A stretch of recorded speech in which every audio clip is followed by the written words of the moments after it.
National Christian movement four ജസ്റ്റിസിന്റെ നേതൃത്വത്തിൽ പള്ളിപ്പുറം മഞ്ഞുമാത ബസിലിക്കയിൽ നിന്ന് മുനമ്പം കടപ്പുറം സമരപന്തലിലേക്ക് long March നടത്തി. വരാപ്പുഴ അതിരൂപത സഹായമെത്രാൻ doctor Antony Valumkal long March ഉദ്ഘാടനം ചെയ്തു. മുനമ്പം നിരാഹാര സമരം 95-ാം ദിനത്തിലേക്ക് കടന്നു.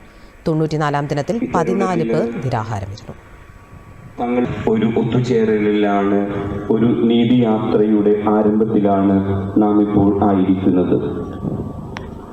നമുക്കറിയാം, മുനമ്പം നിവാസികൾ സാമ്പത്തികമായി പിന്നോട്ട് നിൽക്കുന്ന ആളുകളാണ്.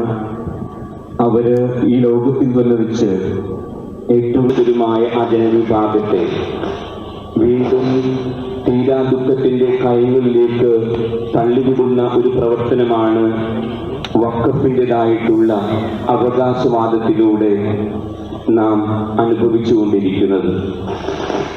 ഇപ്രകാരം വഖഫ് അവകാശവാദം ഉന്നയിച്ചുകൊണ്ട് നീതി നിഷേധവും അതോടൊപ്പം തന്നെ റവന്യൂ അവകാശങ്ങളും നഷ്ടപ്പെട്ടത് മൂലം എല്ലാ രീതിയിലും വേദനയിലൂടെ കടന്നു പോകുന്ന നമ്മുടെ സഹോദരങ്ങളോടൊപ്പം നടത്തിയതുമായ ലോങ് മാർച്ചാണ്. ഈ വാഹനത്തിന് അണിചേരുവാൻ സാദരം ക്ഷണിച്ചു കൊടുക്കുന്നു.